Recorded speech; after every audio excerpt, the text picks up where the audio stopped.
bienvenidos.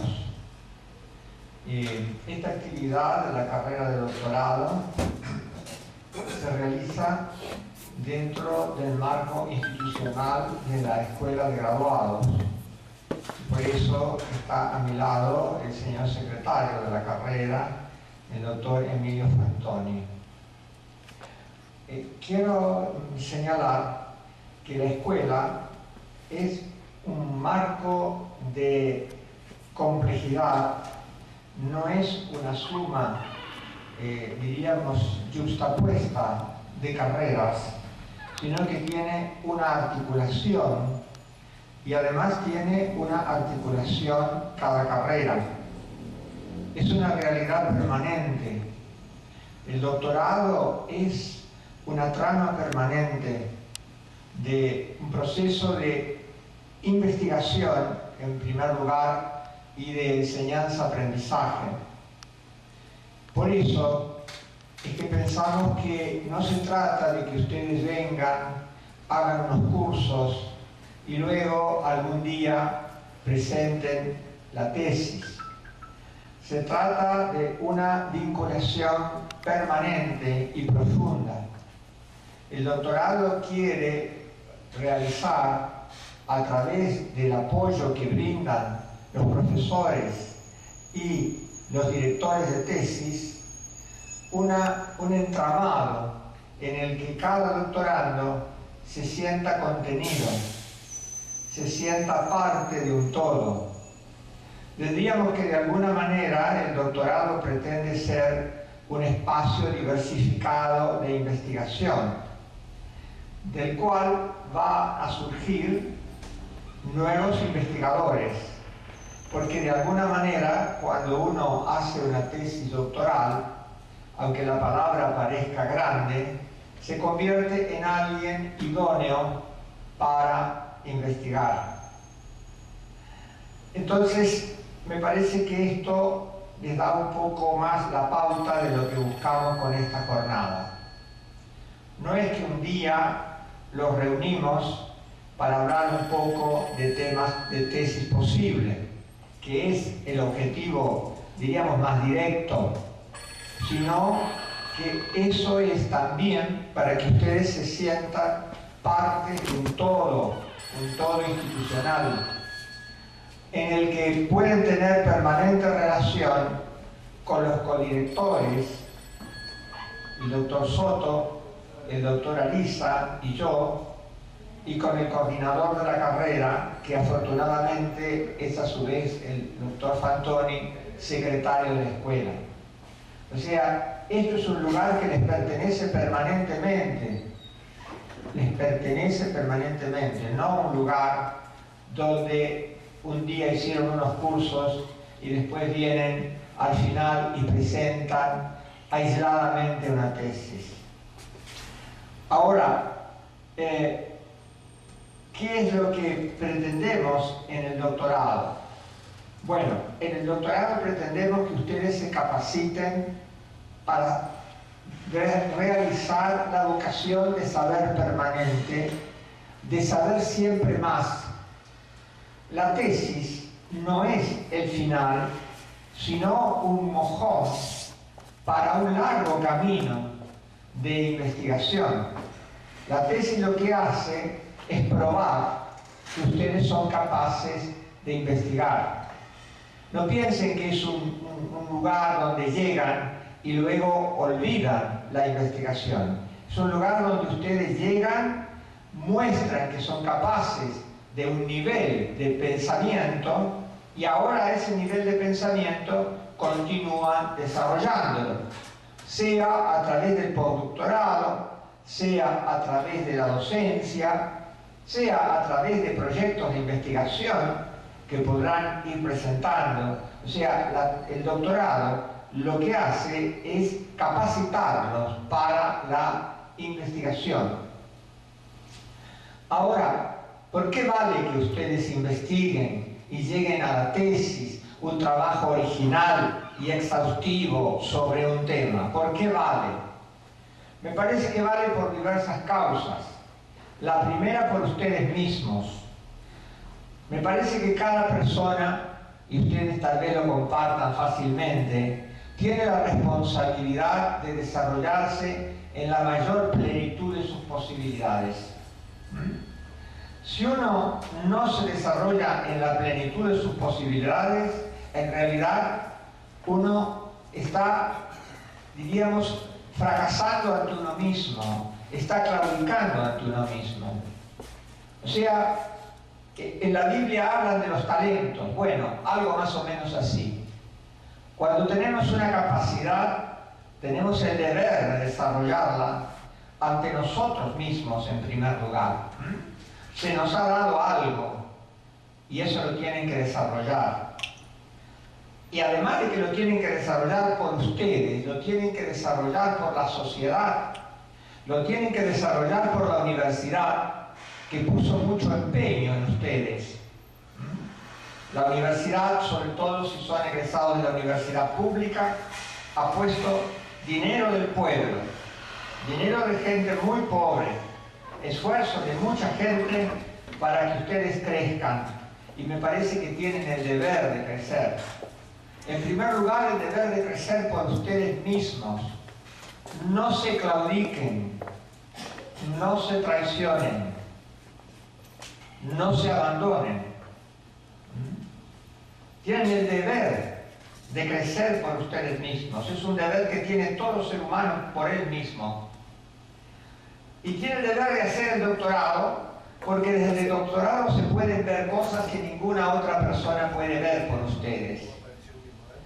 Cada investigación es la manera de penetrar en un mundo que solo ustedes pueden ver de esa manera. Cada persona ve el mundo desde un lugar y ve cosas que los otros no ven. Nadie sería capaz de hacer su tesis. No porque sea mejor, sino porque es distinta. Es distinta.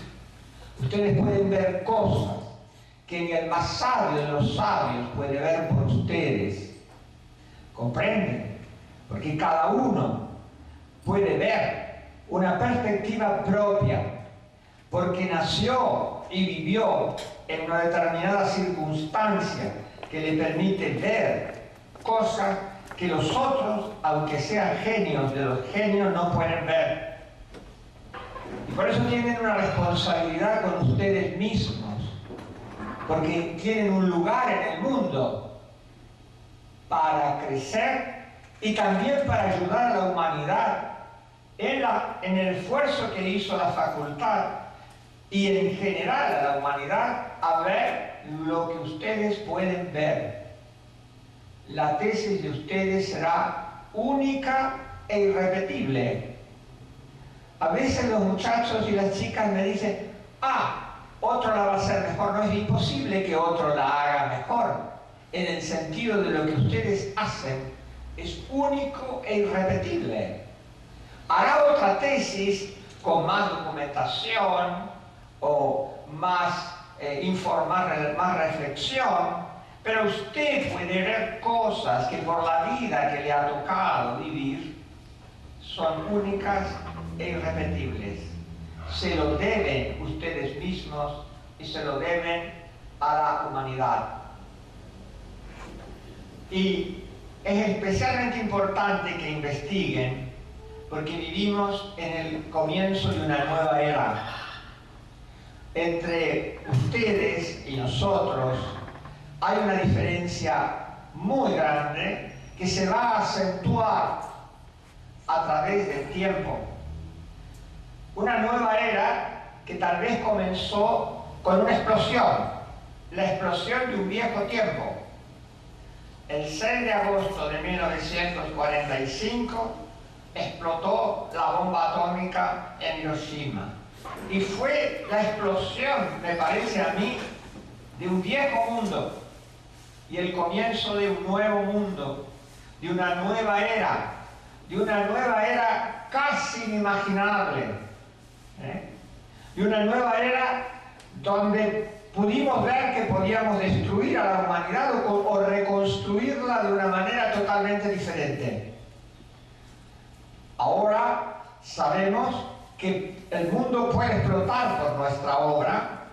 Podemos ver nuestro pequeño planeta desde afuera, no es lo mismo verlo desde adentro que desde afuera, porque afuera se genera la visión de la fragilidad del planeta. Es un misterio que una pequeña bolita de materiales complejísimos esté dando vueltas en un universo infinito y no sabemos bien por qué, pero está dando vueltas. Eso nos desafía. Y tiene vida humana y cosas que no sabemos si hay en otro lugar. Es una cosa maravillosa lo que ustedes ven cuando ven la Tierra solita allí dando vueltas. Y ven desde el 14 de abril de 2003 el mapeo del genoma humano. Ahora sabemos cómo nos constituimos y podemos hacernos. Les dije, podemos destruirnos y podemos reconstruirnos. Podemos reconstruirnos mejor, podemos reconstruirnos encerrándonos en un sistema que nos agobie.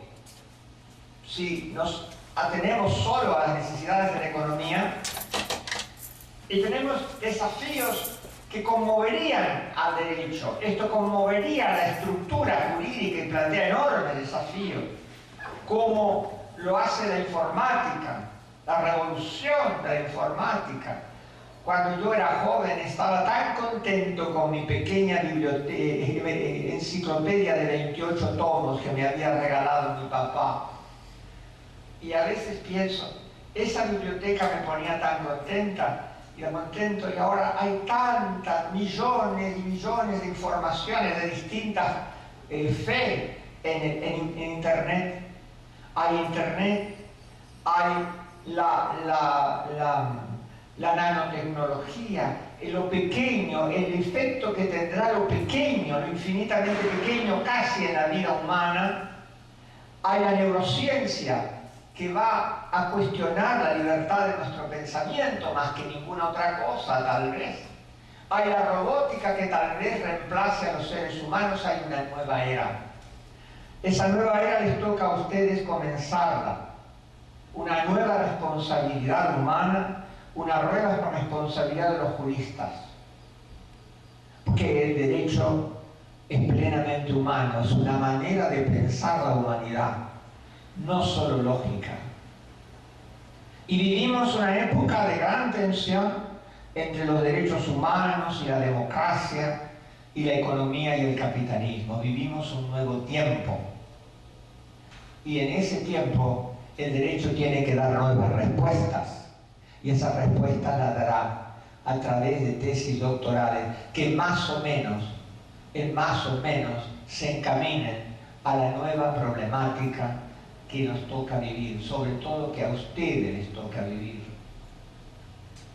Y entonces nos ha parecido conveniente convocarlos con el objetivo inmediato de presentar temas posibles de tesis para los que no lo tengan definido, pero con el objetivo inmediato de dejar constituida la presencia permanente de ustedes y de nosotros en una red institucional más intensa. Todos ustedes saben mi correo electrónico porque les he escrito. Saben que uno de ellos es msiuro@fder.unr.edu.ar. Después está el de ARNET, el de la UBA, pero obviamente si uno funciona basta con que funcione uno. Y por eso hemos convocado a profesores que tienen experiencia en investigación para que les propongamos temas de investigación que resulten, a nuestro parecer, al menos en principio viables, porque son relativamente originales, porque tienen una bibliografía más o menos accesible, ni muy poco ni demasiado, y porque eventualmente conseguirían directores que se ocupen. Pero eso es ya una decisión vital de ustedes. Elegir un tema que dentro de los que les presentemos les parezcan muy vitales, muy posibles, y les digo, siempre hay temas interesantes si uno los busca debidamente. Y nosotros los vamos a ayudar hoy y siempre, para que ustedes busquen los temas debidamente. Un tema de tesis es casi como encontrar el tema de tesis es casi como casarse. Les va a requerir mucho esfuerzo, pero no sean cobardes. La vida no está hecha para cobardes. Tienen que tener el coraje de vivir, el coraje de ver el mundo desde lo que ustedes únicamente, irreemplazablemente pueden ver. Por eso ahora yo les voy a contar algunos temas más o menos viables que ustedes seleccionarán y podrán pulir. Obviamente yo no hice una investigación exhaustiva de la bibliografía de todos los temas, pero me parece que son temas que al menos les pueden interesar en principio. Yo los escribí en esta hoja porque me pareció mejor que ponerlo en un PowerPoint que después no tienen a mano. En cambio, que se está grabando todo. Pero ahora vamos a tener algunos temas que ustedes pueden retirar, que yo les he entregado las copias para que se los lleven, y ahora los vamos a leer. En general me he inclinado por temas de punta que constituyen nuevas ramas jurídicas, me parece, en los cuales los desafíos humanos y los desafíos de los derechos humanos plantean lecturas transversales del derecho, comprensiones transversales que enriquecen las comprensiones tradicionales. Nadie piensa que las ramas jurídicas tradicionales deben desaparecer. Lo que pensamos es que se las puede enriquecer con nuevos enfoques para ver cómo funcionan estos grandes temas en el conjunto del derecho y cómo las relaciones que se produzcan entre ellos enriquecen el tema en sí y las ramas jurídicas tradicionales. De modo que les voy a leer algunos temas que me parecieron en general interesantes, pero queda, por supuesto, limitado o condicionado a la revisión que hagamos. Me pareció que, dice, temas de diversa viabilidad que pueden considerarse con miras a la elaboración de tesis doctorales. Bueno, uno de ellos es el gran campo del derecho de la salud y el bioderecho. Otro, el de derecho de la educación, el derecho del arte, algún enfoque de teoría general del derecho y estrategia jurídica. Varios de estos temas han nacido o se han desarrollado en las últimas décadas y tienen ya muy amplio reconocimiento. Uno de ellos es el derecho de la salud. Tiene ya mucho reconocimiento en el campo nacional y en el campo internacional. El derecho de la salud y el bioderecho. Estos son dos ramas que se solapan, ¿no? Porque el derecho de la salud trata el problema general de la salud y el bioderecho debería tratar solo los problemas de la ética, de la técnica de la salud, pero hoy en día ha crecido tanto que casi coinciden. El problema de la salud ha tenido una enorme revolución desde que las ciencias sociales y las ciencias humanas se incorporaron a la consideración del problema de la salud que durante mucho tiempo había quedado reservado a las ciencias naturales. Para liberarse de consideraciones a menudo religiosas que bloqueaban la investigación de la salud, porque esto les quiero explicar, la investigación tiene muchos obstáculos. No es que les estoy diciendo que van a llegar a un camino totalmente expedito, van a llegar a un camino lleno de obstáculos, maravillosamente lleno de obstáculos. Y entonces para investigar sobre la salud humana había el tabú, el pecado, ¿no? No se podía investigar el cuerpo humano porque era pecado digamos, profanar el cadáver. Entonces, esta idea de que la enfermedad, además, era un castigo divino, hacía que la gente investigara mucho menos, o no investigara, porque la enfermedad era un castigo divino para muchos. Hubo un enorme esfuerzo para lograr avanzar y se avanzó en el camino de las ciencias naturales. Pero, cuando se desarrollaron las ciencias sociales y las ciencias humanas, entonces ya a mediados del siglo XX se produjo un nuevo concepto de salud que tal vez es muy amplio, demasiado amplio, que es el de la Organización Mundial de la Salud, pensando que es el más completo bienestar posible en lo físico, en lo mental y en lo social. Es un concepto de salud muy grande, pero ahí caben muchas cosas y otras que a veces provocan exageraciones.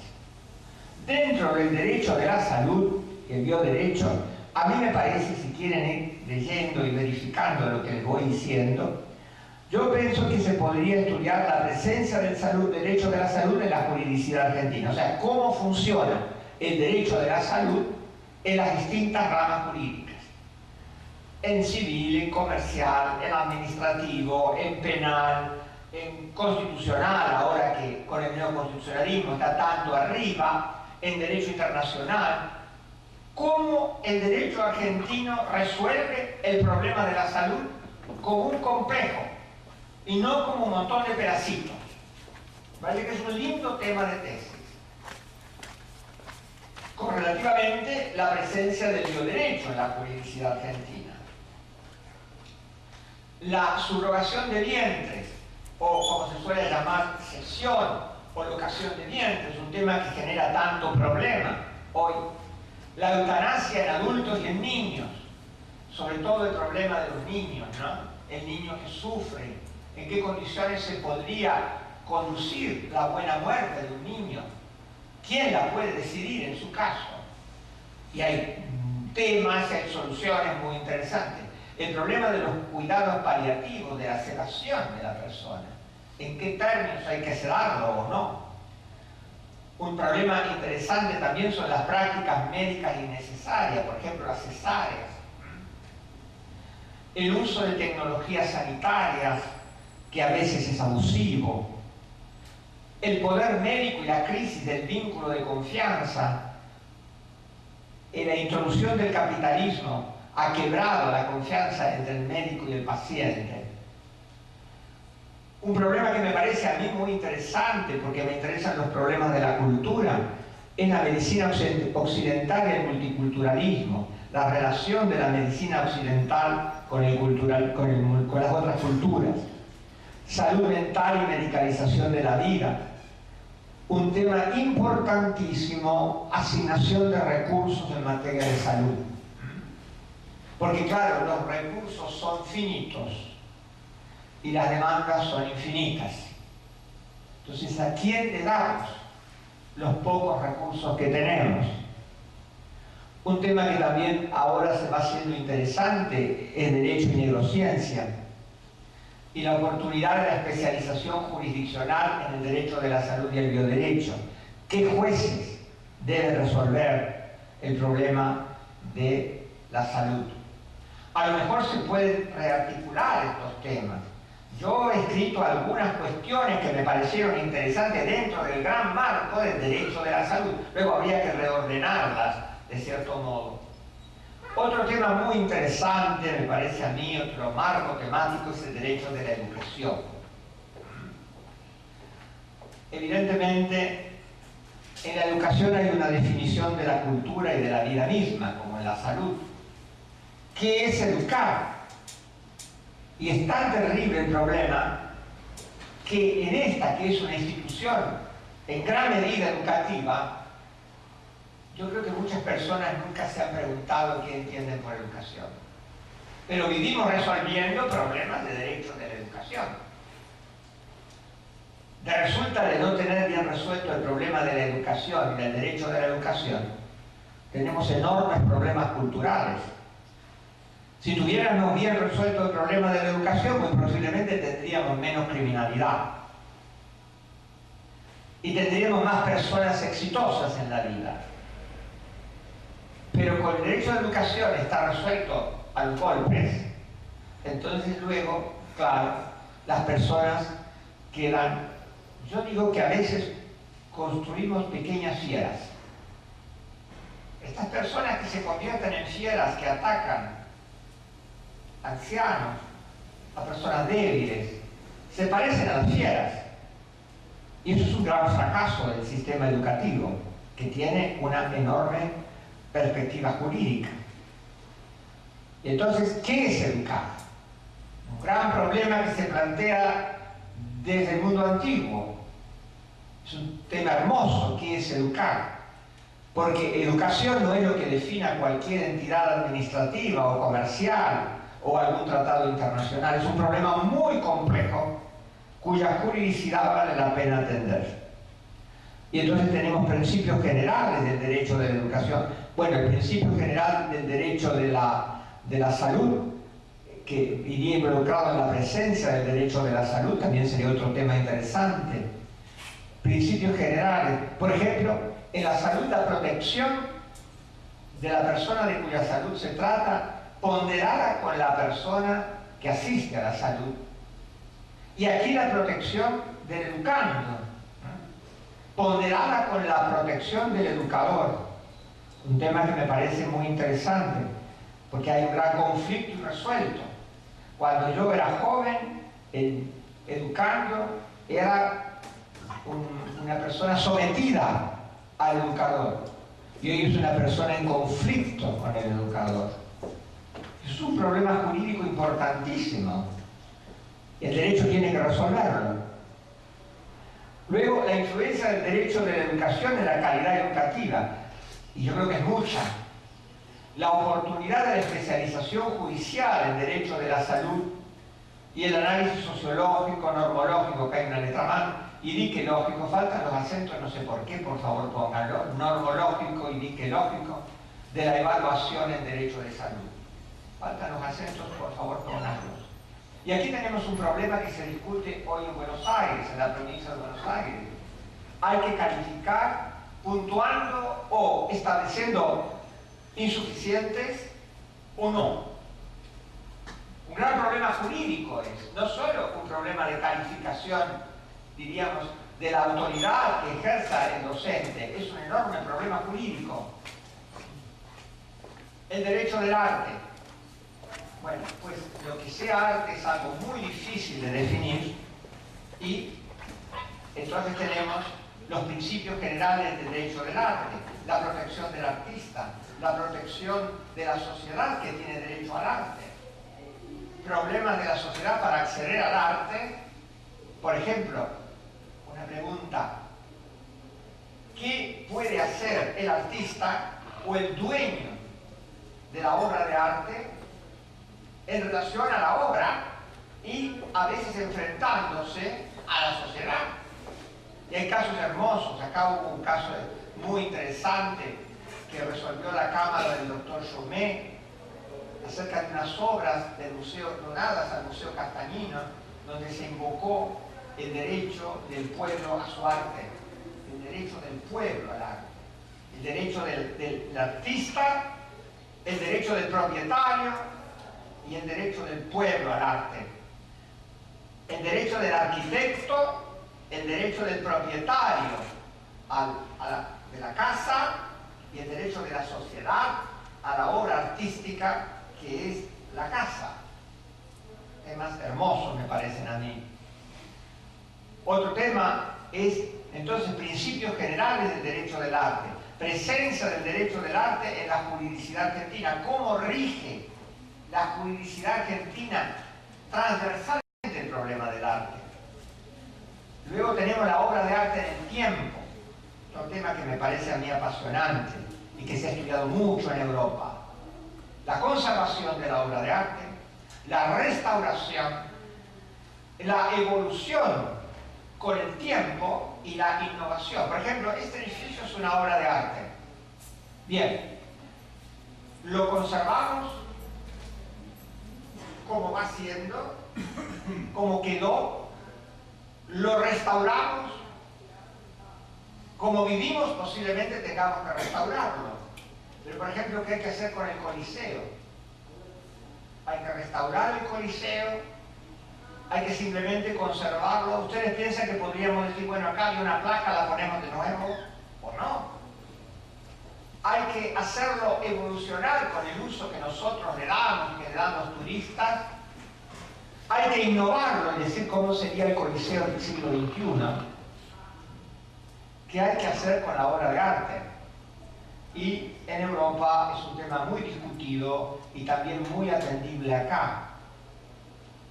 Otro tema es la oportunidad de la especialización jurisdiccional en el derecho del arte. Obviamente, un juez que está todo el tiempo resolviendo quiebras probablemente no tenga ni tiempo ni sensibilidad para resolver los problemas especiales de la salud y el bioderecho, la educación y el arte, salvo que haya tenido en la escuela, en la facultad, esa problemática. Pero tiene que haber especialización, aunque sea con jueces que estén particularmente abocados a estos temas, o por lo menos que alguna vez hayan sido formados en esta problemática. Parece que esto es realmente un desafío como para tesis. Luego uno sondea a ver cuál puede ser más o menos. Los grandes temas que les he planteado hasta ahora son el derecho de la salud y el bioderecho, el derecho de la educación, el derecho del arte. Y hay otras ramas, el derecho de la ciencia. Y otras ramas que son nuevas, pero ya no tan nuevas como el derecho ambiental. O sea, ramas de punta. Ustedes pueden ver siempre cosas nuevas, pero no se rutinaricen. No hagan lo más fácil, hagan lo más creativo. Se lo sugiero de todo corazón, ¿eh? Y luego tenemos la teoría general del derecho, ya tema más tradicional.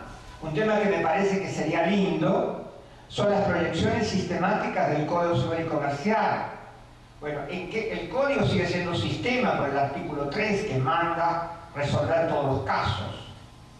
Pero ¿qué fuerza sistemática tiene el código? Sobre todo que parece que hay una invocación sistemática, pero en realidad es tan grande la apertura que tiene por el obrar de los jueces que en cuanto a contenidos el código en su marcha tal vez tenga riesgo de no ser tan sistema. Sistema porque siempre hay alguien, el juez, que resuelve, pero como puede resolver tantos jueces, entonces da la impresión de que puede haber un riesgo en la idea de sistema como coherencia. Y es lindo que eso lo estudien. Y el último tema que quiero proponerles es la estrategia jurídica. Los abogados, a fuerza de ser legalistas y a veces logicistas, hemos perdido muchas aptitudes. Hemos perdido, por ejemplo, la aptitud para argumentar. Cuando yo estudié, a mí no me enseñaron nada de argumentación, pero nada de nada. Porque lo que mis queridos profesores, y los sigo queriendo, pensaban que era el funcionamiento de la norma, era una interpretación más o menos literal o referida a la intención del legislador, y luego el silogismo y a otra cosa. O sea que la argumentación en la cual estaba la raíz, por ejemplo, en la retórica aristotélica, una obra maravillosa, yo no la había leído nada. Y fue en el siglo XX, y a mí no me llegó en mis cursos, que se recuperó la problemática de la argumentación. O sea, la retórica. El abogado es un retórico. El abogado es alguien que intenta convencer, que intenta persuadir. Nada, nada de nada.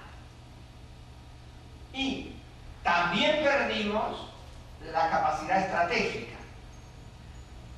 El derecho estratégico se debe desarrollar en la ordenación de medios afines y en el contar con los medios, saber usar los medios. Y luego es parte de una estrategia cultural, política y cultural. Ocurre que los militares siempre tuvieron estrategia. Los políticos saben estrategia. Los economistas saben estrategia. Los educadores saben estrategia. Hay muy importante temática de la estrategia educativa. Y los abogados dejamos en el camino la estrategia jurídica. Por allí. Alberdi era un gran estratega jurídico. Beresarciel era un gran conocedor de la estrategia jurídica. Y lo era Mitre, que no era abogado y que le encomendó el código a Vélez. Y lo era Sarmiento, que tampoco era abogado y que promulgó el código de Vélez. Y resulta que nosotros no sabemos nada de estrategia. Una temática hermosa para desarrollar, en la cual estamos recuperando terreno y ya hay varios trabajos que pueden servirles de guía. Bueno, estos son los temas que a mí se me ocurrieron. Hay que pulirlos, pero puede ser que les interese. Y puede ser que con un poco de dedicación encontremos directores que estén dispuestos a acompañarnos. Porque cuando ustedes ven un niño que no sabe caminar, generalmente aprende a caminar con un adulto que lo ayuda a ir caminando. Y la vida es un poco así en muchos aspectos. A investigar, generalmente, no siempre, se aprende al lado de alguien que te ofrece la mano y que te acompaña en el camino. Por eso hay que elegir un buen director. Un director que conozca el tema, que esté dispuesto a aprender, porque él aprende con el tesista, y que esté dispuesto entonces a dedicarte tiempo. Yo espero que, como les dije al principio, quedemos en comunicación. Les he dejado la manera de conectarse conmigo y tienen que conectarse obviamente con una gran eficiencia con el doctor Emilio Fantoni y también, imagino, creo, con los otros directores. Pregúntenme lo que crean que yo puedo servirles. Y bueno, les dejo un gran abrazo hasta cada momento. El doctorado es su casa, es su habitación, por lo menos, en su casa, y cuenten con ella. Bueno, gracias. Ahora Emilio va a presentar ahora, antes de nada, ¿quiere alguien preguntarme algo o comentarme algo? ¿Por qué se tan amable de repetir los mails? Yo no soy de acá de la facultad. Bueno, los míos son mciuro, es mi nombre. mciuro, mi apellido es con C, mciuro C por Caldani, @arnet.com.ar. Ese es neutro, o sea, no es de ninguna institución. Luego, el de acá es mciuro sin la C, @fder.unr.edu.ar. Y el de la UBA es mciuro C, o sea que como el mío particular, @derecho.uba.ar. ¿Sí? Bueno, a ver, ya que me han hecho una pregunta, a ver, ¿quién me va a hacer otra pregunta y yo me voy más contento? ¿Quieren que me vaya triste? No, si no, voy a tener que hacer mucho para que me quieran un poquitito, porque nadie me pregunta nada. Nada de nada. Bueno, nada. Bueno, nadie me pregunta nada. Bueno, entonces parece que a nadie le importó esto. Hago votos porque les importen los temas de los otros expositores, les dejo un gran abrazo y bueno, menos mal, ahí tenemos a alguien que me quiere un poquito. yo tengo una edad, después de recurrir al doctorado hace 3 años, pero para suceder, 3 años que empecé la maestría también de Derecho para cumplir con los cursos. Pero bueno, debo decir que yo ejercí mi profesión de abogado en las funciones de Claría y, por supuesto, estuve totalmente alejado de la facultad. Mi función, digamos.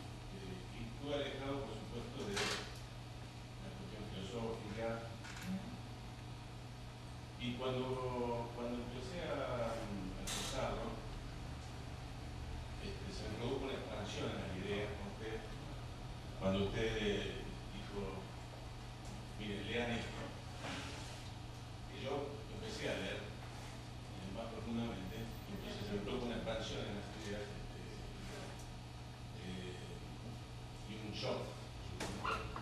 Yo venía con una idea de, como usted bien dijo, de superación personal, ya, como para cumplir con mi yo elegí en mi vida, el derecho. Y noté, digamos, una cierta, digamos, no quiero llamarlo rechazo, pero como todo lo contrario a lo que usted estaba exponiendo recién, ¿no? La contención, venga, yo tengo una cierta dogmática, también todo lo contrario a la ciencia, como sabemos, ¿no? Y también noté lo que usted dijo recién, el problema del interés del director, que yo elegí. Lo cual, si hablamos de problemática de la cuestión de la tesis, o sea, de la ayuda de la tesis, como usted bien dijo, de continuar el estudio y demás, pero principalmente la problemática de los por qué, supongo, no hay tantos tesis o tantos autores, ¿no? Que es la problemática planteada. Así como que yo personalmente se haya sentido en cierta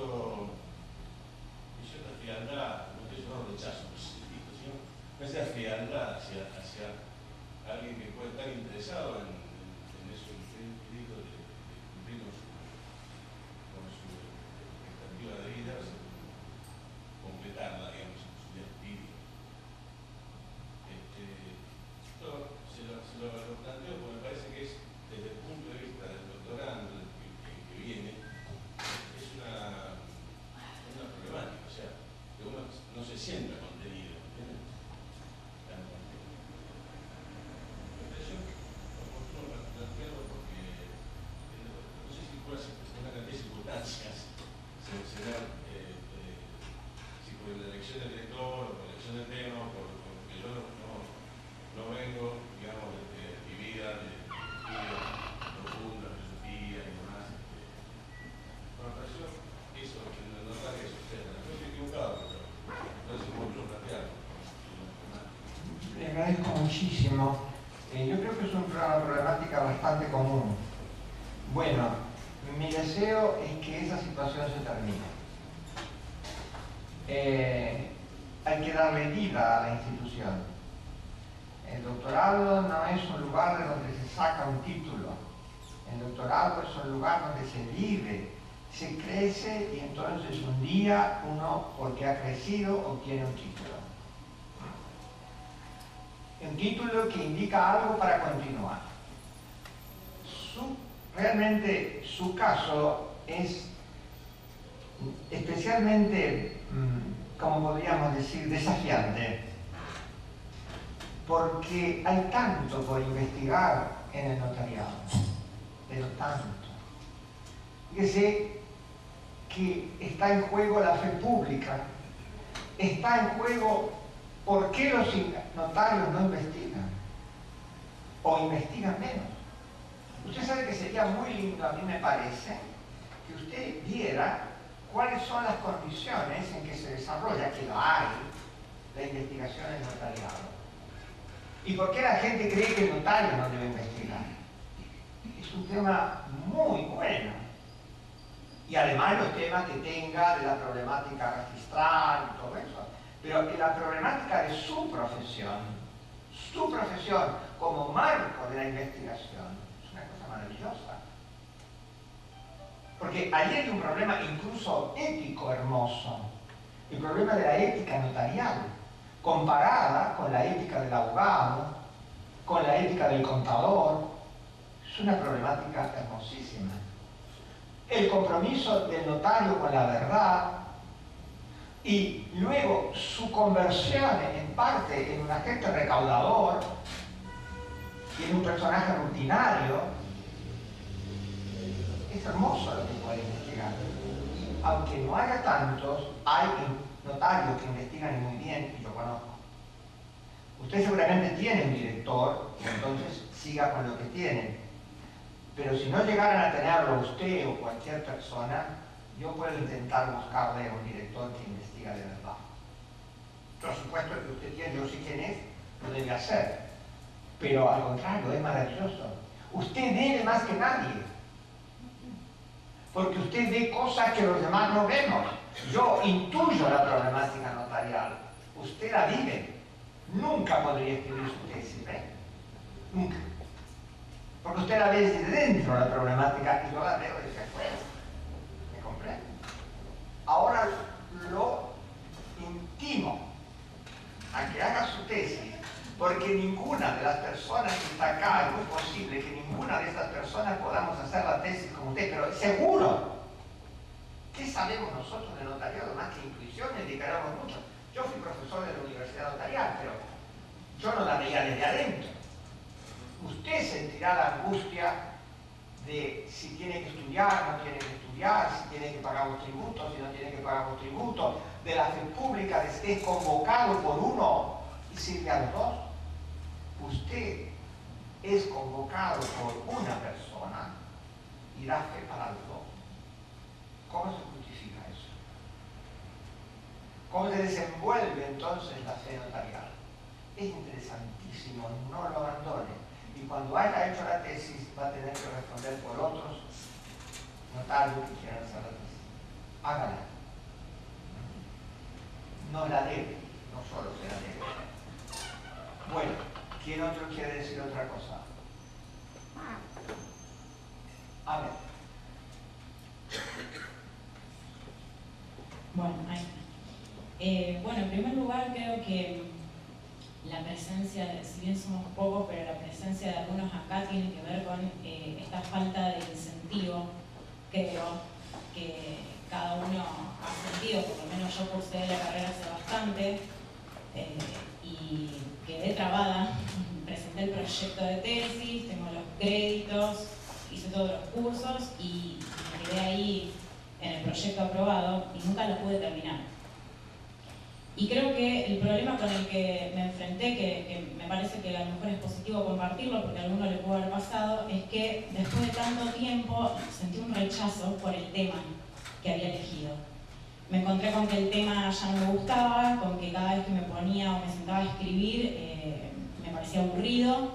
Sobre todo es un tema, yo elegí un tema penal y yo toda mi carrera la hice en penal y sigo estando en penal como funcionaria, entonces como que es parte de lo mismo, como que no me desconecto de mi trabajo y veo todo el tiempo la misma rama.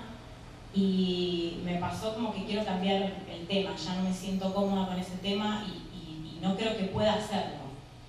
Y el otro problema con el que me enfrenté es que me sentí tal vez en la obligación de estructurar la tesis doctoral con los marcos teóricos con los que nos habían explicado durante la carrera, y eso tiene una lectura que no es de fácil comprensión, tal vez porque no es específicamente jurídica, es más filosófica o epistemológica, y leer esos autores y tratar de hacer la introducción de la tesis con esos autores también me ha costado bastante, y no sé si, digamos, obligación estructurarla de esa manera o uno puede hacer la tesis de otro modo. Entonces los dos problemas con los que me encontré, con los cuales no puedo terminar la tesis, son esto de elaborar el marco teórico y el rechazo que me surgió por el tema después de tantos años. Bueno, mire, en primer lugar, cumplo con decirles algo que lamentablemente me había pasado. El doctor Herreta no pudo mandar temas ni grabar, pero me dijo que está a disposición de ustedes para todas las consultas que quieran hacer. ¿Cómo? Ah, bueno, qué bueno. Va a ser una jornada, yo no lo sabía porque me mandó un correo que no lo decía. Hola. No, el doctor Herreta obviamente pide disculpas que no llegó ni a hacer el registro fílmico, pero se comprometió que ni bien regrese al país vamos a coordinar una fecha y va a ser exclusivamente para los doctorandos en materia de derecho penal. Bueno, segunda cosa, recuerda que caminante no hay camino, se hace camino al andar. El proyecto que usted presenta es simplemente para que muestre que está pensando el tema. Si usted tiene, hay gente que dice, voy a hacer el índice, un índice provisorio, porque si usted hace el índice definitivo tiene el trabajo. ¿Qué cosa es esa? Cualquier investigador, cualquiera que usted encuentre, le va a decir que realmente todo provisorio se va rectificando y usted encuentra maravillas que ni había pensado. Usted va recorriendo el camino y encuentra maravillas que ni había pensado. No hay camino, se hace camino al andar.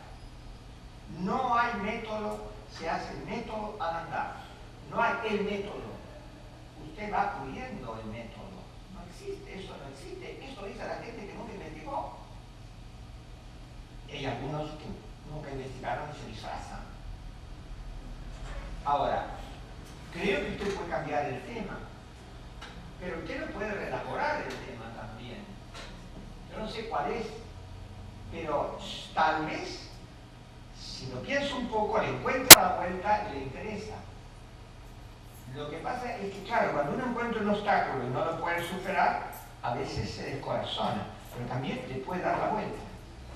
Hay temas que a mí me apasionan y temas que no me apasionan, pero siempre le encuentro la vuelta para que me interese.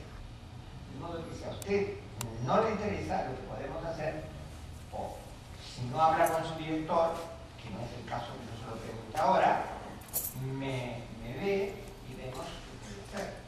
O sea, un día me escribe a esa dirección, combinamos, cuando yo estoy en el centro de investigaciones, y vemos qué puede hacer. Pero por favor no la deje, porque la va a sentir como una frustración.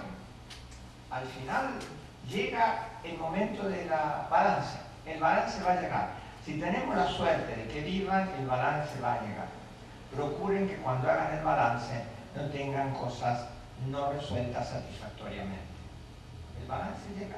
A mí me llegó. Y a todos nos llegó. Hágala, por favor. Usted me escribe y yo voy a tratar de encaminarla. O bien, yo no soy penalista, pero a lo mejor le damos una vuelta al tema que usted tiene, o a lo mejor encontramos otro tema. Y no le ponga, si la filosofía no es su tema, no lo haga. No lo busque por el lado filosófico, busque el lado suyo. ¿Me comprende? Bueno, si no hay más cosas, me voy. Les deseo que tengan suerte. Respecto a la respuesta que acaba de dar, quiso decir que no lo busque del lado de la filosofía, busque del lado suyo. Claro, porque una tesis puede ser buena sin tener un compromiso muy fuerte con los temas filosóficos. Los cursos son simplemente para ver si los ayudamos en algo. Y a lo mejor tampoco es que a usted no le gusta el modelo que yo le expliqué y a usted le gusta otro modelo. A lo mejor si cambia el modelo de referencia filosófico le gusta. A lo mejor le gusta un modelo crítico o un modelo naturalista o un modelo analítico. Vamos a saber qué es lo que a usted le gusta. Y a lo mejor no le gusta hablar de nada de filosofía y puede hacer una tesis valiosa.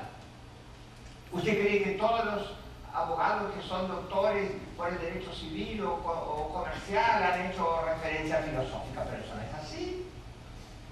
No es así. De verdad, no es así. No se asusten con la filosofía. Yo creo que les ayuda. Y para eso se hizo. Si no les ayuda a Dios. Perdón, acá.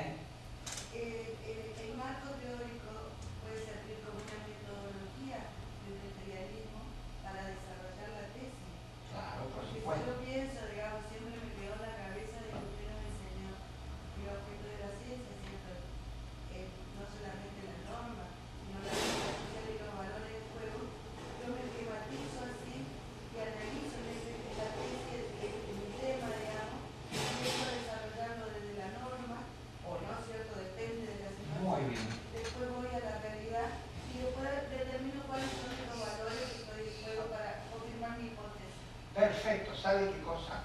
Si usted usa una filosofía más específica, más, digamos, particularizada, ¿cómo puedo decirle? Yo diría original, pero no, ahora ya no es original porque ya es un poco más antigua. El realismo le asegura resultados originales porque generalmente nadie ha tratado el tema de manera realista. Entonces, un tema que tiene un nuevo enfoque ya de por sí tiene un grado de originalidad. Si usted usa un método más normativista, es más posible que esté más o menos tratado el tema. Pero si usted usa la metodología realista, todo lo que le agregue de realidad social y de valor, generalmente no ha sido tratado. Pero si a usted no le gusta ese método, pues usa otro método. Es su método, su camino, de donde usted está. Usted está en un lugar de la vida y usted tiene que recorrer el camino hacia la tesis, su lugar, no de mi lugar. Mi vida es mía y la suya es suya. Usted está en un lugar, no puede ser que quiera ponerse en el mío y recorrer el camino que realiza porque a usted no le sirve, no le sirve. No es el camino, es un camino. Bueno, les dejo un gran abrazo.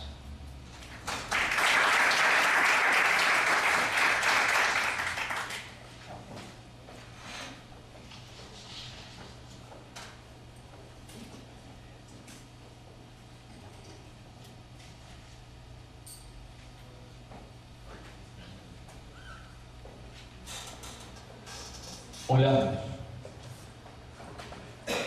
Bueno, buenos días, porque yo antes no lo saludé. Le agradezco la presencia.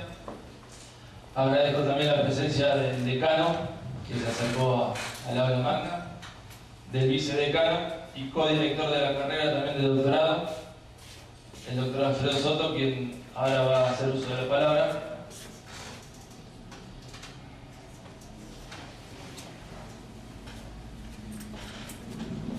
Agradecemos la presencia del doctor Ciro Caldani, que regresó esta madrugada de Buenos Aires y está regresando ahora a Buenos Aires para cumplir con las clases del posgrado de la UBA.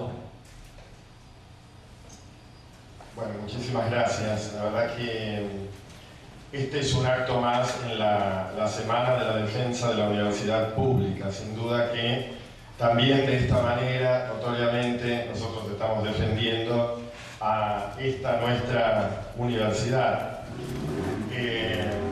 Lamento no haber estado en la primera parte, escuché el final, y yo con relación al final y las preguntas que ustedes han formulado, suscribo totalmente lo que ha dicho el doctor Zure, y quería decir dos cosas antes de comenzar yo mi breve intervención.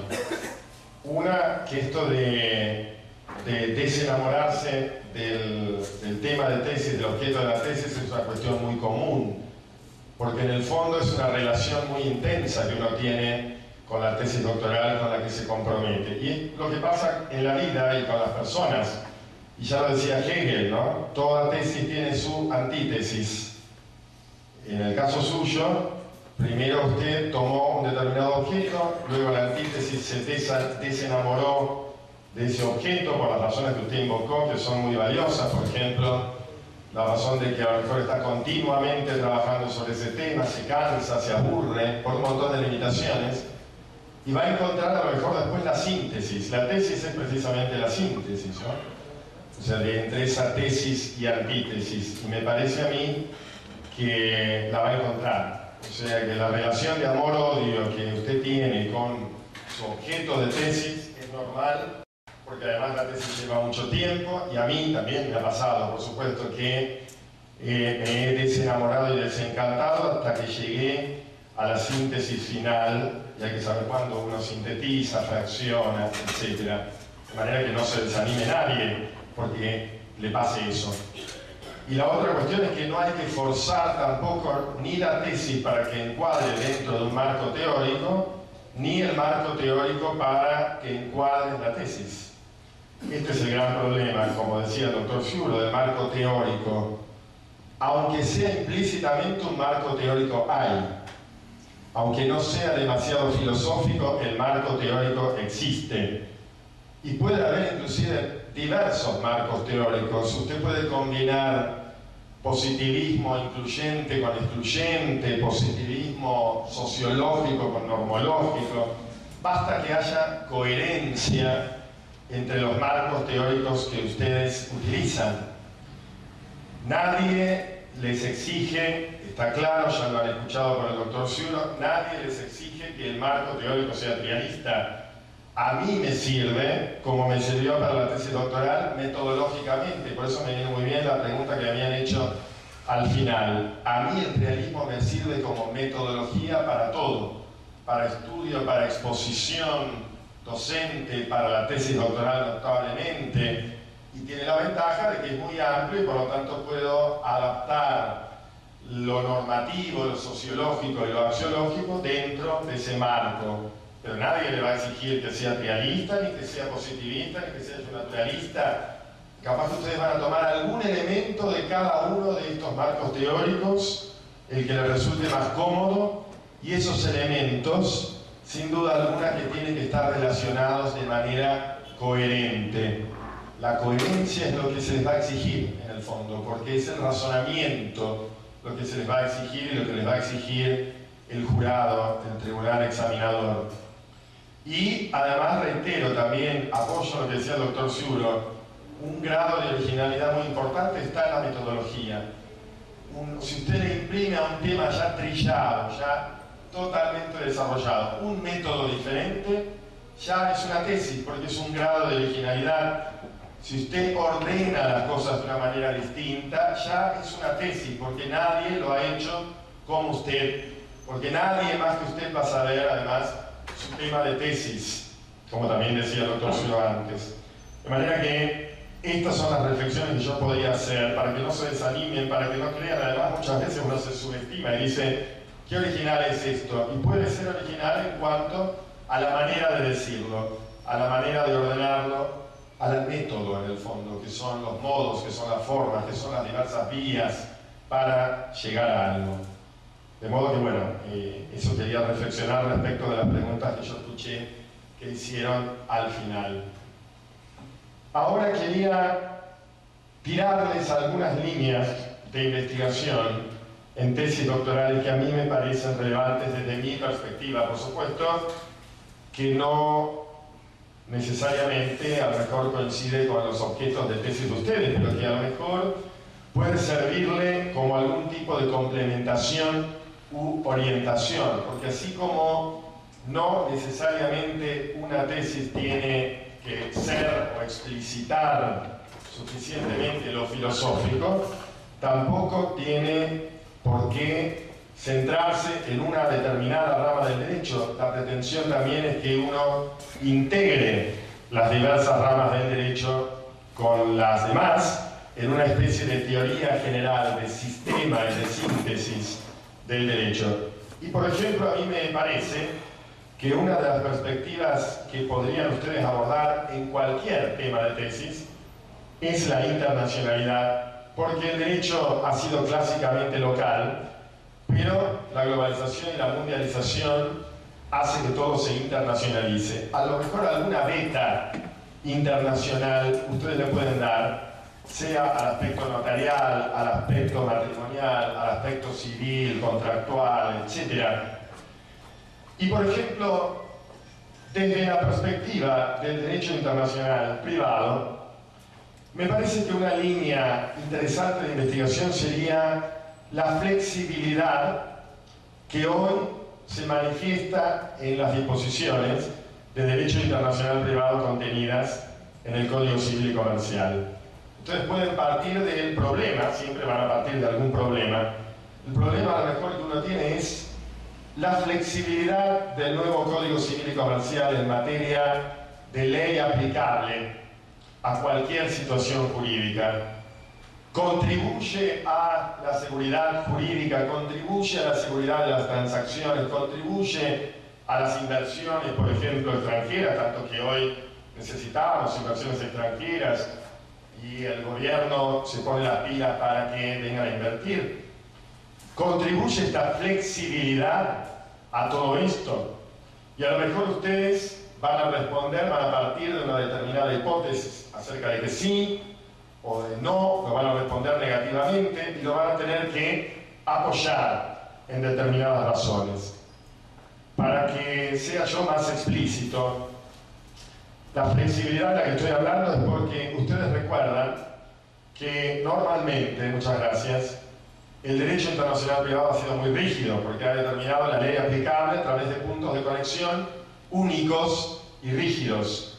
Se aplica tal ley, la ley del lugar de celebración, a la validez del matrimonio, se aplica la ley del domicilio del causante a materia sucesoria, pero ahora se ha introducido una novedad, y esa novedad puede producir más novedades en el derecho, porque puede producir un montón de lagunas, y ustedes pueden aprovechar precisamente esas lagunas para hacer tesis doctorales, para llenar esas lagunas, para contribuir a que los jueces desarrollen los principios de normas mediante normas.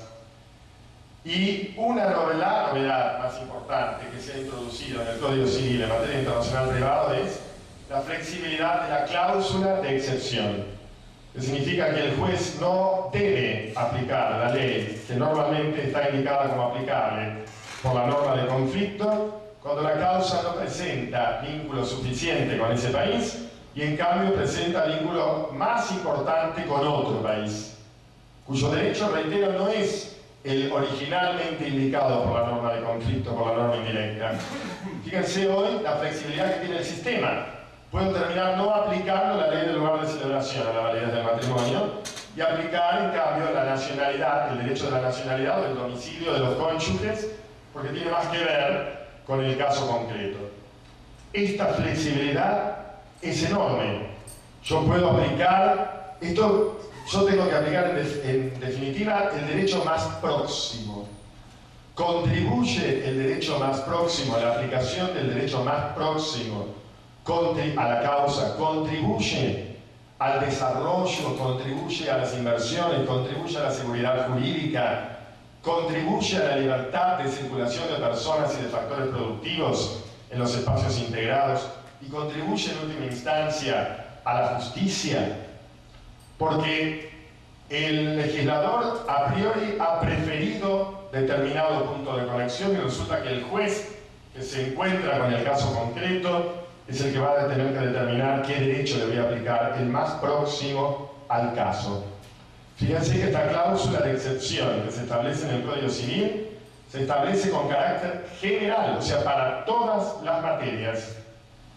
En cambio, comparando, y también esto puede ir en una tesis doctoral, una enorme contribución a las tesis doctorales puede ser introducir el derecho comparado, pero un buen derecho comparado, o sea, no una mera juxtaposición de qué dice tal ley, qué dice tal otra, qué dice tal jurisprudencia, qué dice tal otra, sino comparar para preferir, porque nosotros preferimos en el derecho.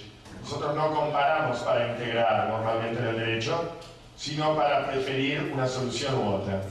Entonces ustedes pueden comparar para reafirmar su tesis o para negar su tesis, comparar lo que dice la Unión Europea, lo que dice, por ejemplo, otro derecho. Y en este caso, por ejemplo, en el caso de la cláusula de excepción, si uno compara lo que dice nuestro derecho con el derecho suizo en el que está inspirado, o con el derecho de la Unión Europea, ¿qué surge? Resulta que en el derecho de la Unión Europea también hay una cláusula de excepción, pero solo para la responsabilidad no contractual. Solo para la responsabilidad no contractual, no para todos los casos como lo dice el Código Civil argentino. ¿Por qué para la responsabilidad no contractual? Porque ustedes recuerdan que normalmente la responsabilidad no contractual se aplica a la ley del lugar del hecho. Y ahora se califica la ley del lugar del hecho como el lugar donde el hecho ha producido los daños por la responsabilidad objetiva, por la responsabilidad por daños. Pero en cambio, excepcionalmente, dice la Unión Europea, se puede aplicar el derecho del lugar donde se produjo el hecho generador del daño o donde el daño produce otros efectos, efectos indirectos, dañosos indirectos. O sea que ven que uno compara y dice, la Unión Europea lo limita a la responsabilidad no contractual.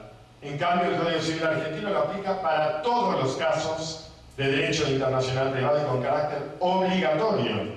porque dice no debo aplicar el derecho indicado, sino otro más próximo.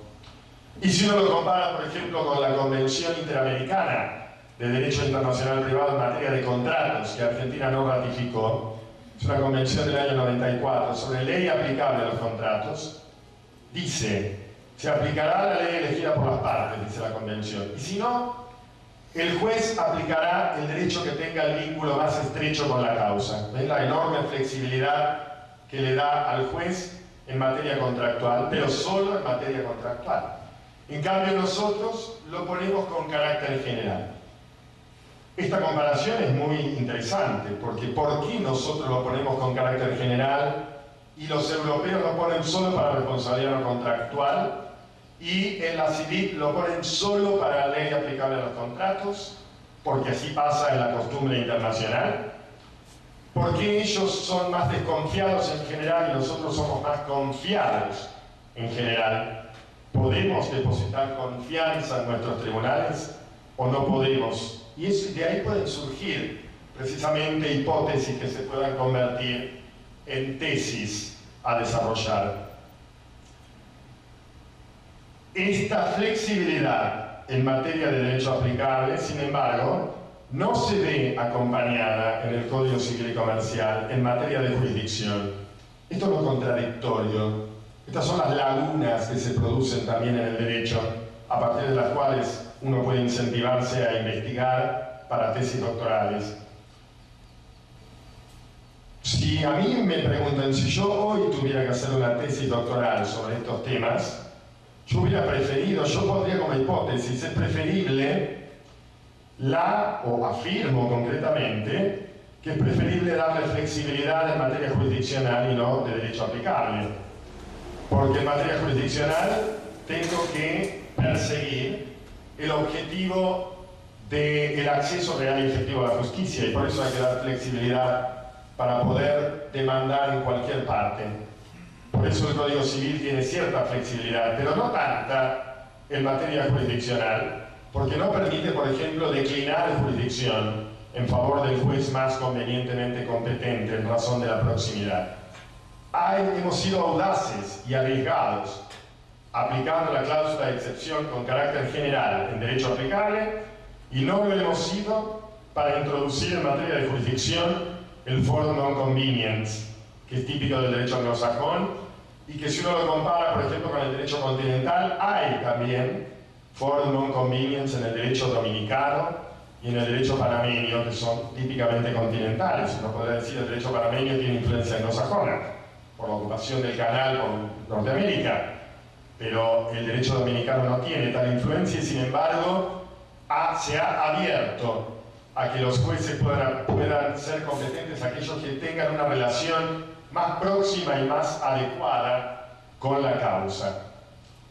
Esto es un tema, una línea de investigación doctoral, la línea de la rigidez y la flexibilidad en materia de derecho aplicable y de jurisdicción. Ustedes lo pueden referir concretamente a un tema, a contratos. Fíjense, por ejemplo, nosotros tenemos total flexibilidad en general, salvo en contratos, porque en contratos dice que puede no aplicarse el derecho indicado por la norma de conflicto cuando de las circunstancias jurídicas y económicas surja que hay otro más estrechamente vinculado. Todo esto del derecho más estrechamente vinculado da indudablemente para investigaciones sociológicas, que nosotros no estamos muy acostumbrados a lo sociológico en el derecho, en cuanto a los datos, a la jurisprudencia, a cómo funciona esto en otros países, cómo funciona la Unión Europea, cómo funciona en los países que han ratificado la CIVIC en materia de contratos, que son México y Venezuela, nada más, ningún otro país lo ha ratificado. Cómo funciona en Suiza, en la que nos hemos inspirado con carácter general. Todo eso, introducirle derecho comparado, introducir comparación en eso, introducir la jurisprudencia, que es un dato muy importante para ver la vida del derecho desde el punto de vista sociológico, y luego también las preferencias desde el punto de vista axiológico. Introducir la perspectiva del derecho de la integración, que es un área a la que ahora me voy a referir, Primero me refería a línea de investigación en Derecho Internacional Privado, línea ahora de investigación porque la venta internacional también puede estar en cualquier tesis doctoral, aun cuando ustedes el núcleo sea lo estrictamente local o lo nacional, puede estar lo internacional y puede estar también la venta del derecho de la integración. Este derecho tan incipiente, al menos desde la perspectiva mercosureña, derecho de la integración económica, pero el derecho va acompañando esta integración económica en cualquier aspecto, en los aspectos penales también, el derecho penal del Mercosur. Y a mí me parece que ustedes pueden introducir líneas de investigación, de dinámica, de darle aire a la tesis doctoral, aun cuando ya tenga, reitero, algún tema de tesis, y si no, le puede surgir de acá. Por ejemplo, el tema de los métodos de la integración. El método de la integración intergubernamental, que es el que nosotros hemos preferido, elaborar normas a nivel intergubernamental en el Mercosur, o el método supranacional comunitario como la Unión Europea o como la Comunidad Andina. La ventaja que tiene un método u otro, ustedes pueden afirmar a lo mejor en una hipótesis la ventaja de un método, del método comunitario o del método intergubernamental, no para todo, a lo mejor para determinadas áreas, porque en la Unión Europea no todo está comunitarizado. A lo mejor hay áreas donde no se puede comunitarizar y tenemos que dejarlo librado a los acuerdos entre los estados a nivel internacional, intergubernamental clásico. Otra línea de investigación desde la perspectiva del derecho de la integración es el tema de los obstáculos o de las barreras no arancelarias, jurídicas, no arancelarias, que se pueden oponer a la libertad de circulación de personas. Por ejemplo, de la protección del consumidor y la propiedad intelectual. Normalmente se han pensado desde una perspectiva economicista como barreras no arancelarias al comercio, porque si yo tengo una excesiva protección del consumidor en un país, los productos del otro país no pueden entrar libremente, porque después no puedo hacer frente a la responsabilidad surgida de la violación de la defensa del consumidor. Y lo mismo puede pasar en materia de propiedad intelectual. Por eso, por ejemplo, en materia de consumidor no tenemos todavía una normativa que cubra todos los aspectos de defensa de esta persona especialmente débil en el Mercosur, porque se teme que hasta que no haya un reglamento de defensa común del consumidor en el Mercosur, puede constituir cada legislación una barrera no arancelaria al comercio, sobre todo el caso de Brasil, que es más protector del consumidor. Entonces ustedes pueden analizar la jurisprudencia de la Unión Europea, en la Comunidad Andina, para ver si hay verdaderas barreras, si el derecho puede constituir una barrera no arancelaria al comercio a través de la protección del consumidor y a través de la propiedad intelectual. Ustedes saben, por ejemplo, que en la Comunidad Andina una de las competencias fundamentales del Tribunal de Justicia andino es el tema de la propiedad intelectual, las marcas, las patentes, el derecho de autor, derechos conexos, diseños, dibujos industriales. Otro de los temas interesantes, hipótesis que pueden convertirse en tesis, problemas a partir de los cuales pueden surgir hipótesis, es si la armonización tan pregonada en la integración y en la globalización y en la mundialización es un fin en sí mismo o un medio, porque uno piensa que la armonización es un medio para lograr las libertades, pero para muchos la armonización es un fin. Otros ven con carácter negativa la armonización, porque a lo mejor al contrario va contra las libertades y contra la libre competencia la armonización. Así lo dice, por ejemplo, Sixto Sánchez Lorenzo en un libro que les recomiendo que se llama Derecho Privado Europeo. En un libro, Sixto Sánchez Lorenzo es un profesor de Granada, de Internacional Privado, que desarrolló una investigación muy importante, un grupo de investigación en Granada a partir del cual surgieron líneas doctorales, que se llama Derecho Privado Europeo, es del año 2004. Y él dice, la competencia legislativa, o sea, la diversidad legislativa, favorece la libertad de circulación de personas, porque la gente se va a competir para instalarse libremente en aquellos lugares cuyo derecho sea mejor que el otro. O sea que la armonización y la unificación no es buena, dice él, para las libertades en materia de integración y en materia de globalización y mundialización. Al contrario, la diversidad es buena. Diversidad, reitero, tan criticada. El derecho normalmente es diverso, cada vez menos diverso, pero él promueve la diversidad legislativa para lograr las libertades de circulación de personas y de factores productivos. Otro gran tema en el derecho de la integración es la democracia. Todos los espacios integrados tienen cláusula democrática. ¿Cómo opera la cláusula democrática? ¿Es realmente efectiva la cláusula democrática? ¿Lo es o no lo es? Un problema fundamental que ustedes tienen que ponerse y que se pone en juego continuamente. Lo vimos ahora con Brasil. La presidenta recientemente suspendida dice que hubo un golpe de Estado institucional en Brasil. Un golpe frío, dirían los alemanes, un golpe blando, diríamos también en otros términos, o a lo mejor no hubo golpe. ¿Habrá que aplicar o no habrá que aplicar la cláusula democrática como la aplicamos con Paraguay? La democracia, en el fondo, ¿qué es la democracia? ¿No? Una tesis que se preguntara eso no sería tesis porque sería en el fondo una cosa que no se puede tampoco mucho profundizar, pero a lo mejor en determinado aspecto, la cláusula democrática en la democracia en los espacios integrados.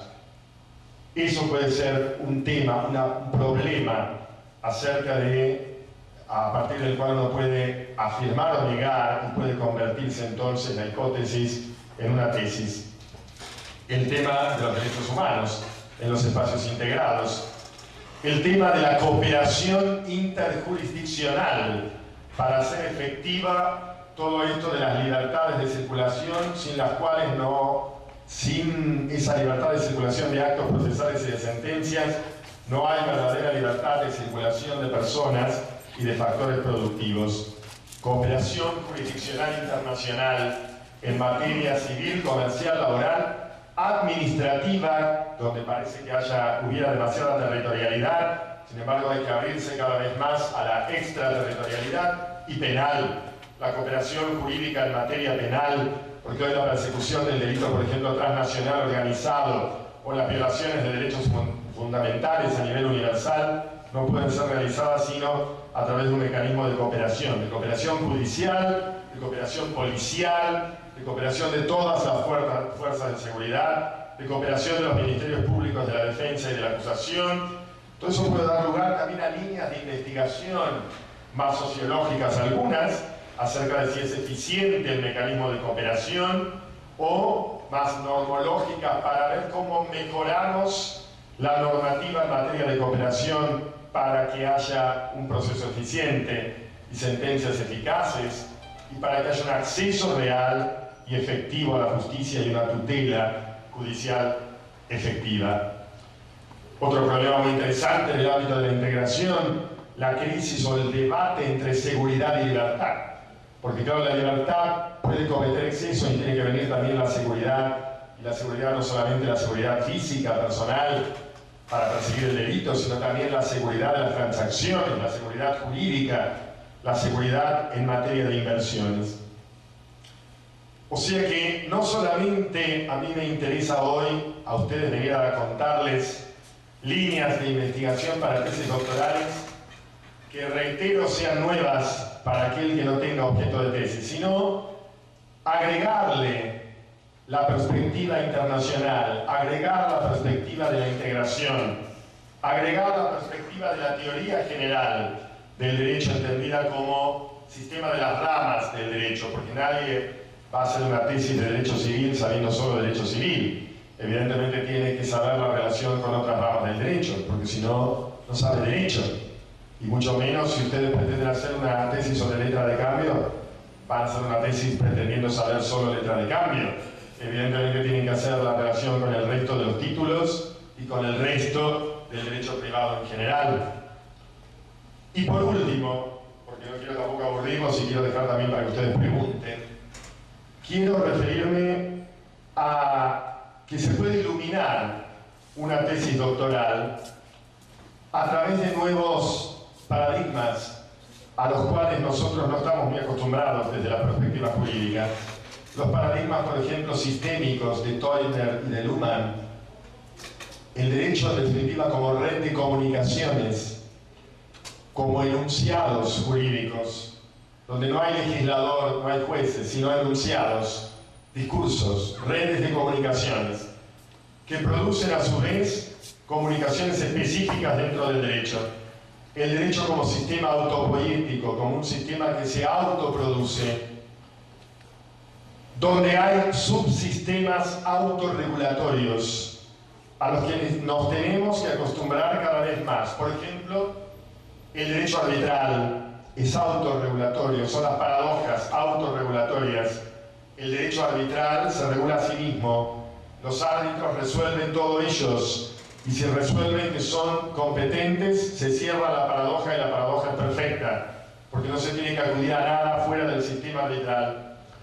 El derecho de la lex mercatoria, de la nueva lex mercatoria, dentro de la cual se puede introducir el derecho arbitral, o sea, las costumbres y usos comerciales corrientes de los grandes comerciantes internacionales.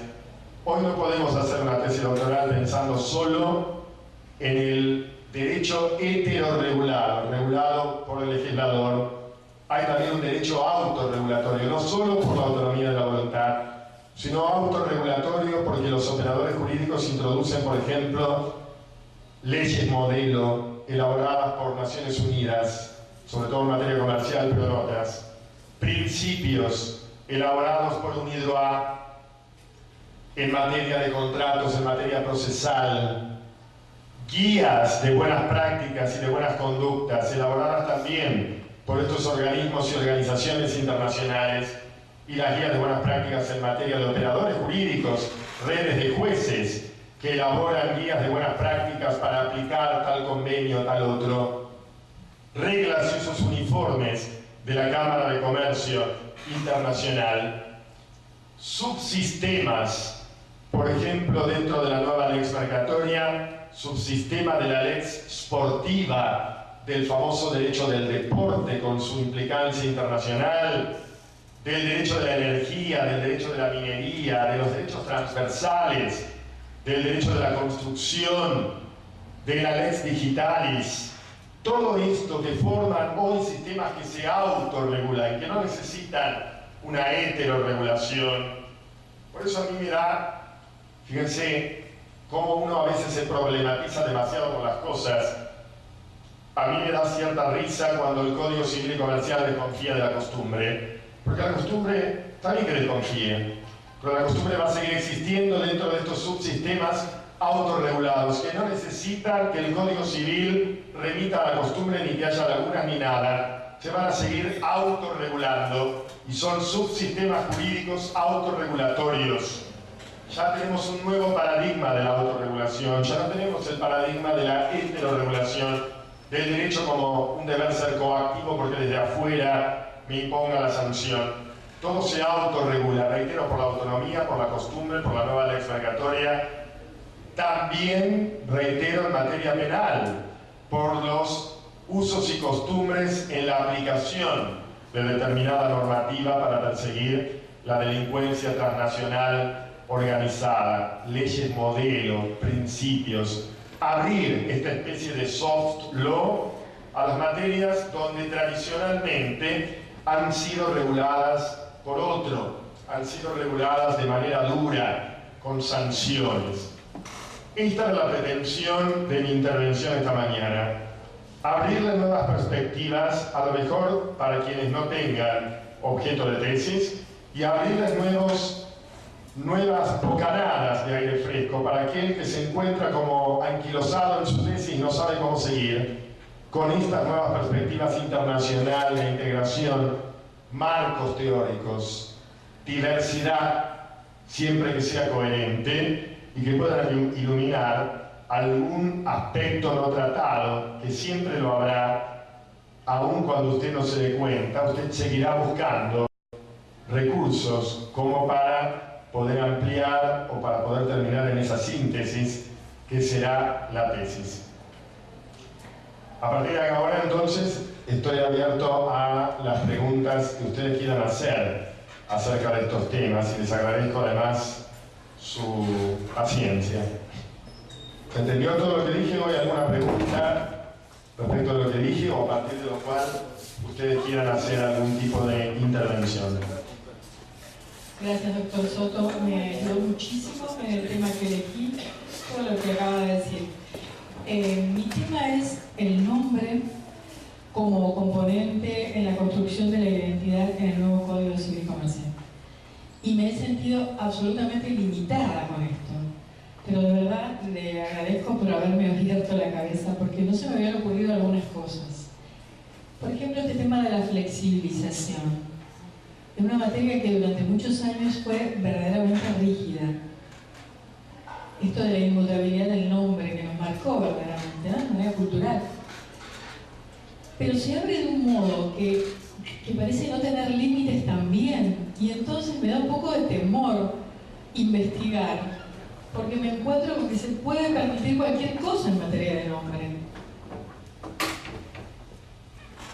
Y bueno, ahí estoy, con ese dilema. El temor está muy bien, uno siempre tiene que temer, en parte, ¿no?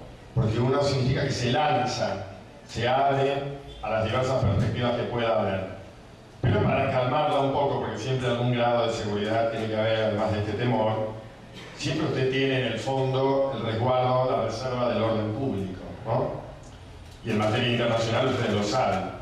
Pero sin duda el nombre identifica a la persona, y si hay libre circulación de personas, esa libertad también tiene que ser para el nombre de las personas. No puede ser que sea tan rígido el sistema que yo no permita circular libremente por la vida con mi nombre porque en un determinado país no me lo acepten. Cuando uno se va, se traslada a su domicilio a otro país, cambia el nombre además, no solo muchas veces por obligación, sino por voluntad, como ahora es. Y se adiciona el nombre de su mujer, o de su marido, o de la pareja, o del cónyuge. Y luego, ¿cómo hace para pedir, por ejemplo, el reconocimiento de ese nombre de otro país? Cada vez hay más casos de estos. A cualquier persona que usted le pregunta, todos los consultores internacionales, vamos a decir, hay cada vez más problemas referidos a esto. ¿Lo van a inscribir o no lo van a inscribir? En definitiva, el nombre. Y la cláusula de excepción que les dije, notablemente. Al nombre se le aplica el derecho del domicilio, pero ¿por qué no, si estrechamente está más vinculado, el derecho de la nacionalidad o el derecho del lugar donde se encuentra la persona, o el derecho del lugar donde se celebró el matrimonio, quién sabe qué? O sea, el derecho más próximo, por esto de la flexibilidad. Pero claro, lo que preguntábamos al principio, esta flexibilidad no hará que al final haya una gran inseguridad. Habrá que limitarlo, y entonces usted elaborará la hipótesis diciendo sí, no, en determinado caso sí, en determinado caso no, y lo demostrará a través de todos los elementos que ustedes tengan. Porque también una de las grandes limitaciones para hacer una tesis son los recursos, ¿no? Los recursos bibliográficos, los recursos económicos, los recursos humanos. Recursos humanos porque inclusive yo no puedo socializar la tesis, no tengo con quién hablarla, por eso viene muy bien esta jornada para hablar entre todos.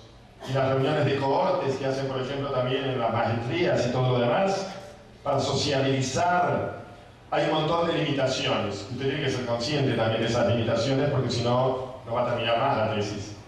Si no, no va a llegar a la síntesis. En algún momento hay que fraccionar, hay que cortar. Por eso el nombre me parece sumamente significativo, me parece interesante, muy interesante.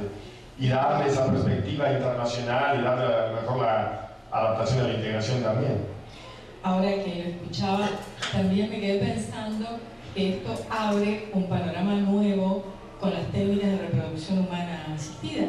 Claro. Porque tenemos un montón de sentencias de niños que están naciendo por paternidad subrogada afuera, de parejas en el marco de matrimonio igualitario, y tenemos muchos inconvenientes con su inscripción de nacimiento en la Argentina.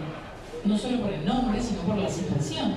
O sea que, bueno, realmente se me abre un panorama. Un panorama muy amplio. Además nosotros, si usted revisa la jurisprudencia, a veces somos muy abiertos en esta materia porque asumimos la perspectiva de los derechos humanos con notable significación. Y esto está muy bien, tanto para las parejas, en este caso, igualitarias, matrimonios igualitarios, como también matrimonios no igualitarios, ¿no? Que también acuden a estas técnicas. O sea que evidentemente la situación, ven que el derecho es fascinante porque no está nada hecho, hay tanto por hacer. Hemos elegido una disciplina y ustedes han elegido un nivel de investigación realmente hasta emocionante, conmovedor, ¿no? Porque toca al hombre, a lo más íntimo en definitiva del hombre, a la personalidad, y es una cosa maravillosa. Por eso hay que hacer tantas tesis doctorales y acá van a surgir tesis maravillosas. Muchas gracias, doctor. A ustedes por estas intervenciones. ¿Quién más? ¿Hay alguien más? Ahí atrás. Sí, le quiero preguntar, doctor, con respecto al derecho transversal, no al derecho transversal interno que por ahí ya lo tenemos más manejado, sino al derecho o a la transversalidad o a la transversalidad externa, o sea, con otras ciencias, el derecho con otras ciencias. No, yo estoy trabajando sobre derecho contable, obviamente estoy trabajando más que nada con las ciencias económicas, no solo la contabilidad, sino también de economía, de estadística. Y me está resultando muy dificultoso encontrar el enfoque metodológico en esa parte. Según su experiencia, ¿por dónde podría llegar a pasar, de acuerdo a nuestra preparación, a nuestra formación acá en Rosario, que tenemos de la teoría tridimensional? Sí, muy bien la pregunta. Yo reconozco, por supuesto, que no conozco derecho contable. A lo sumo uno puede tener una noción de contabilidad jurídica, pero no mucho. Pero es un tema muy interesante para explorar. Usted lo sabe, por supuesto, mucho mejor que yo. Esta cuestión del derecho contable, usted ha dado la tecla acerca de que, por ejemplo, metodológicamente, nosotros no estamos muy acostumbrados a los métodos sociológicos, como usted ha mencionado, el tema de la estadística. Pero sin duda que acá en Rosario usted puede acudir a la Escuela de Estadística, y seguramente lo ha hecho, para que le ayude a mensurar, a medir los universos. Se habla mucho del universo, la estadística, el universo que usted va a estudiar sociológicamente hablando. El tema sociológico, los métodos sociológicos son muy importantes, me parece, en esta perspectiva del derecho contable, porque normativamente hablando hay algunas normas y lo interesante va a ser ponerlas en relación, integrar esas normas, porque dado que no hay una materia que se llama derecho contable, porque en las otras ramas uno es más cómodo porque uno ya tiene una materia y tiene una ciencia que se refiere a eso. En esta, efectivamente, no hay la materia de derecho contable, no hay la ciencia todavía tan desarrollada de derecho contable, entonces se tiene que abrir más, usted va a ir abriendo el camino. Pero lo va a abrir a partir del método sociológico. Va a incluir, va a adoptar el método científico de estadístico, por ejemplo, una táctica, una metodología, y la va a incorporar a su objeto. Luego, desde la perspectiva normativista, usted va a tener que hacer coherentes todas esas normas para ver si hay armonización entre las normas, y luego, a lo mejor, desde la perspectiva realista, lo va a valorar para determinar si efectivamente eso contribuye o no a la personalización del individuo, a la realización de las libertades, etcétera, etcétera. Acá en Rosario me parece que hay elementos. La Escuela de Estadística, reitero, usted puede acudir. La doctora Nicolau, lástima que no va a estar, pero va a estar en video, pero la tesis de la doctora Nicolau, por ejemplo, se basó mucho en la encuesta y mucho en la estadística después a partir de las encuestas para poder medir bien, y acudió a especialistas en estadística de la Escuela de Estadística de nuestra universidad, que es muy importante. Acá ha habido un gran científico del derecho que se llamó de la estadística, perdón, que se llamó Dieudefait, y que él fue el que hizo mucho por el desarrollo, y por eso la escuela es tan significativa. O sea que me va a interesar después leer a lo mejor la tesis incorporando estos elementos, y además me va a interesar porque el objeto yo lo desconozco absolutamente, y además le confieso que tengo cierta desconfianza. El decano anterior pretendía que la materia fuera incluida en el plan de estudios con carácter obligatorio, y todo el mundo la miraba con desconfianza, y yo posiblemente el primero, porque no entendía, porque además uno no entiende muy bien, la gente del derecho no entiende muy bien nada de economía y nada de contabilidad. En cambio los economistas entienden más a lo mejor de derecho que nosotros de su materia. como usted bien dice, la transversalidad hoy es abrirse a otras disciplinas también, la interdisciplina, y particularmente la economía y la contabilidad. Así que la felicito y ojalá que pueda desarrollarlo y supere las limitaciones. Pero no sé si le satisfizo en parte satisfizo la pregunta, la respuesta que yo le di. Me abrió la puerta hacia métodos sociológicos, nada más ni nada menos. Muchas gracias. No, al contrario, pero seguimos en contacto, ¿eh? Sí. Ya esto no puede quedar acá. Evidentemente seguimos en contacto. Ustedes saben que mi email es alfredomario@gmail.com y estoy en el vicedecanato. Y yo quiero destacar enormemente la tarea del coordinador de doctorado, ¿no? Él está presente y no le gusta, pero el coordinador de doctorado, el doctor Fantoni, que además acaba de ser papá por segunda vez, se pone al hombro todo esto. Ayer estaba con su nene al lado y él seguía organizando todo esto. Así que también a través de él, por supuesto, ustedes pueden pedir la colaboración para que esto dé sus frutos. Que se van a desenamorar, se desenamorarán y volverán a enamorarse de la tesis y se aburrirán y después se pondrán nuevamente, verán que es divertido y después eso que ustedes hacen además va a ser más divertido cuando otros lo tomen para seguir con otras tesis, con postdoctorado que hagan ustedes u otros, etc. Pero hay más preguntas. ¿Está todo bien? No veo mucho porque me tapan las luces enseguida. Bueno, les agradezco mucho su intervención hoy y estamos siempre en contacto. Y ahora ¿cómo sigue? Ahora tomamos un café, hacemos una pausa para sociabilizar todo esto. Nos vemos en cualquier momento. Muchas gracias.